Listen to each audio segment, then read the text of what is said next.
along those lines. Okay, so let's take a look at how culture impacts our social, emotional, and mental health. I got a picture of a few things on here. One is Justin Bieber. He's obviously, I don't really need to say what his name is because you guys know him just by looking at him. He's somebody who's very popular for various reasons. But the reason I have him on here is because he and things like him, whether it's musicians or athletes or whatever it might be, have an influence on culture. And culture has an influence on you. What music you listen to, what TV shows you watch, things of that nature. Another thing I have on here is a Nike shoe. I'm noticing this is coming back in style.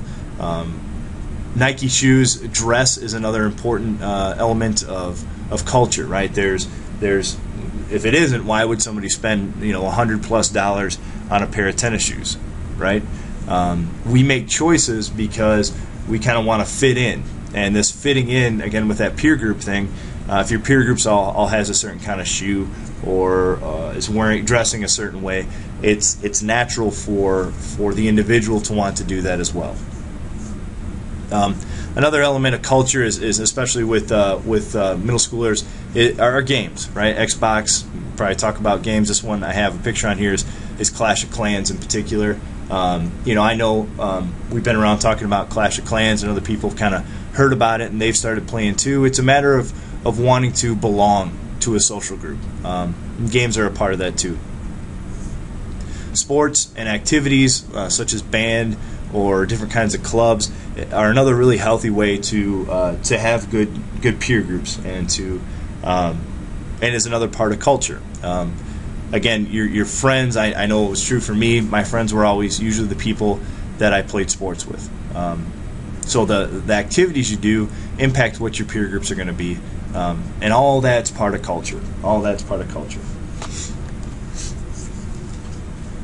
So let's take a look at communication skills. Communication is basically the clear exchange of ideas and information. The clear exchange of ideas and information.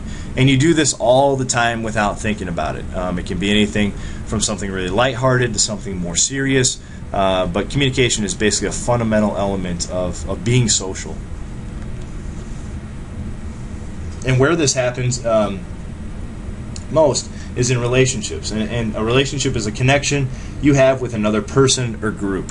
So you might have a relationship with your friends. You might have a relationship with different people at school, people on your team, so on and so forth. But this is all winds up being part of your peer group, people that you interact with on a regular basis. And that's why communication is an important part, because we want to be able to communicate well in our peer groups. Another element that affects mental, emotional, and social health are stress. Stress in and of itself is not a bad thing. There are two types of stress. One is called eustress. Eustress is positive stress. If you study for a test, let's say you spend an hour studying for a test and the next day you go in and take it and you do well on that test, well, you feel really good about your efforts. The effort you put into studying for it and taking the test is eustress. That's a very healthy thing. It's a very positive thing. It helps us grow cognitively, mentally, emotionally. Eustress is a good thing. Distress, on the other hand, is a bad thing.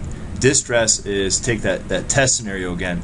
Let's say you blew off the test and you didn't study for it. The next day comes around and now you got to take the test. Well, you're completely unprepared. So you take the test and you get a really bad grade on it. There's stress that comes from that. Even there you can go, oh, whatever, it's just a test, no big deal. Well, then your parents find out about it. And now you have to sit down with your parents and have communication in that relationship about a situation you didn't handle well. Those are two different kinds of stress. Now, stress is going to be present either way. The question is, and the important thing is to get more of that, as much of that eustress as we can as possible. Eustress is being prepared. It's the effort you put into something from a positive standpoint. Distress is that kind of negative stress that usually comes from not putting the time in that we need to into different things. Okay, anxiety is another element of mental, emotional, and social health. Anxiety are feelings of uncertainty or worry over what might happen. There are times when anxiety is kind of a fleeting thing. You're really anxious about that test that you need to take. Even though you studied and you're prepared and everything, you still have a certain amount of anxiety. Well, it's important to learn to deal with that. It's important to say to yourself, you know what, I've studied for this, I'm prepared for this, I'm going to go and do a really good job on this test. There are times when anxiety can be so overwhelming that it's important to reach out and talk to somebody, a parent or a counselor or something like that. And in extreme cases, there can be times when anxiety becomes kind of a disorder and needs to be medicated and dealt with professionally. Okay, this is a really interesting one. Fight or flight. You might have heard of this before. You ever had, if you play a sport or if you're in the band, you might have a competition or a performance coming up, and you kind of get butterflies in your stomach. You ever heard that term before? Well, that refers to flight or fight, and that's your body's natural way of deciding, am I going to stay and deal with this stress?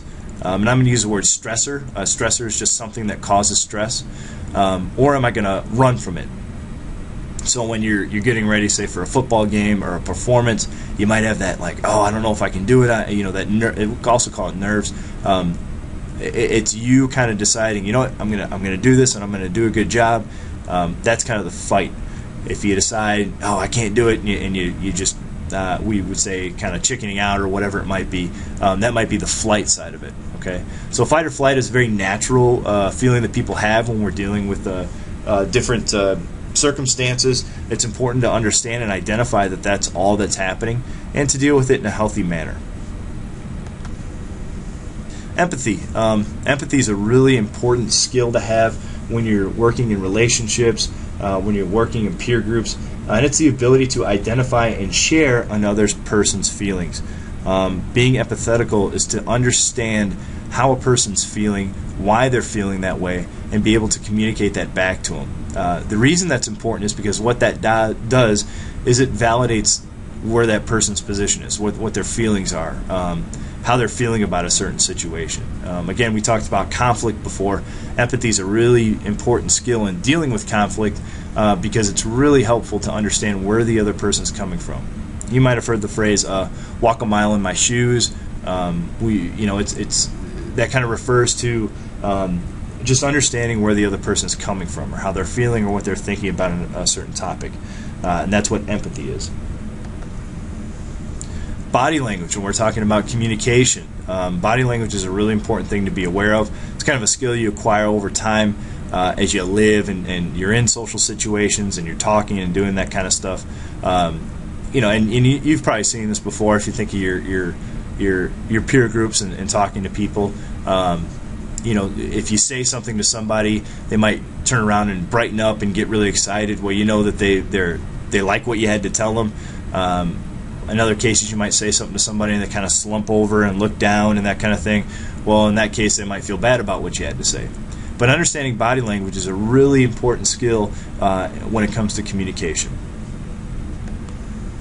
Okay, so there's several different kinds of listening, and it's really important to determine these different kinds of listening. So we're going to talk about that right now. We got a person here listening, and we're ready to go. Okay, so the best kind of listening is called active listening. If you were to talk to somebody and they're speaking to you, it's important. Active listening would be making eye contact with them, maybe nodding your head at appropriate times, kind of saying, hey, what I'm hearing you say is this, using phrases like that, being in a posture where you're focused on what they're saying. That's active listening. Okay, passive listening. This has become a really big problem in our culture today, because what happens a lot of times is somebody will start talking to you, and I know I've done this before, are say on your cell phone, checking your texts, your messages, maybe you're even playing a game or doing something like that. Well, that sends a signal to the person that you're not interested in what they're saying very much. You're certainly more interested in your text message or whatever it might be. It's a negative thing. It just kind of says, I don't care about what you're saying. That's passive listening. Passive listening is, yeah, I'm listening, but I'm not really engaged in what you're saying, right? If you compare that to active listening, that phone would be up. If the phone were to ring, you might even silence a ringer or something like that and put it aside and say, hey, I want to make sure I'm giving you my full attention here.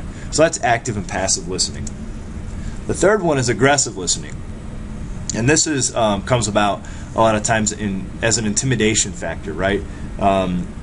Maybe you're in a heated conversation with somebody and they're listening to you and they're engaged in what you're saying, but you're kind of getting a sense from them that, wow, this guy's really like upset about something, or I'm really concerned about this person's behavior. Aggressive listening, this person might shout back at you instead of active listening, saying, hey, I'm hearing you say this. An aggressive listening statement might be something to the effect of, I don't care what you have to say, so on and so forth, whatever it might be.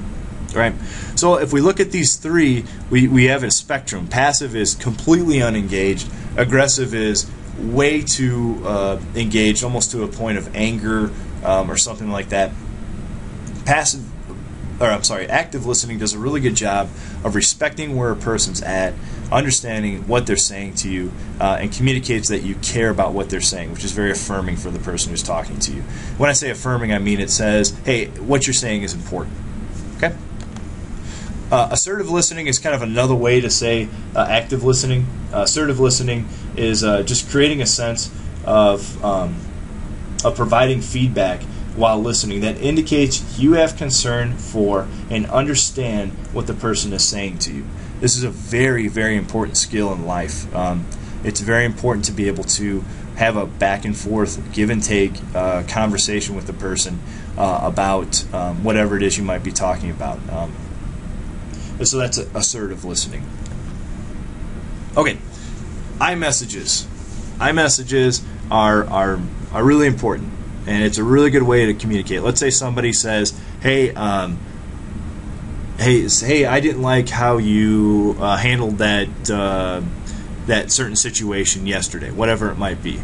I felt like it was the wrong thing to do. I think it had this consequence, that kind of thing." So instead of you saying back to them, which would be aggressive, well, I don't care what you think, or in a passive sense, kind of going, no, whatever, right? Those two, aggressive, passive, not good.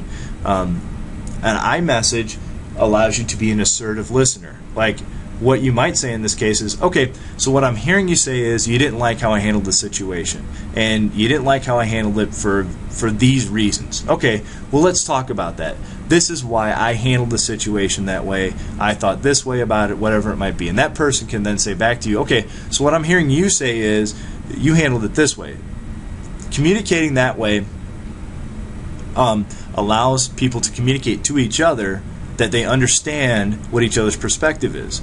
And when you understand what each other's perspective is, you're more likely to listen and to have a positive conversation and an outcome from that. So iMessages, excuse me, there's a few of them on here. I feel this way when you, whatever it might be. I would appreciate it if, so on and so forth. And again, it's how you say this too. If you say something like, well, I would appreciate it if blah, blah, blah, well, that's aggressive. Right? We don't want to do that. We want to say, hey, I'd appreciate it if you kind of did this in the future. You know what I mean? So that's an example of iMessages. Mixed messages is a negative communication device, which can also be kind of a form of manipulation. An example of this might be where, let's say you're talking to your buddy and you want to go to this movie, and they kind of say, oh yeah, well we'll go in an hour, and then they might say shortly after that, I don't really think I want to go to the movie anymore, but maybe I do. You just don't really know where the person stands on something. It's important not to communicate this way. Say, hey, another way to say it, if you're changing your mind, is, I'm not sure if I want to go to the movie. Let's kind of see where we're at in an hour. So you give that person a definitive timeline on when you might have that conversation again, but you're not mixing your messages and confusing that person on purpose. That's kind of what mixed messages are. Okay, so that's our discussion on mental, emotional, and social health from the GLEs. We covered the topics of information of family and peers, and communication skills, I use these sites to just giving credit to images in this case. So I'll go ahead and scroll these.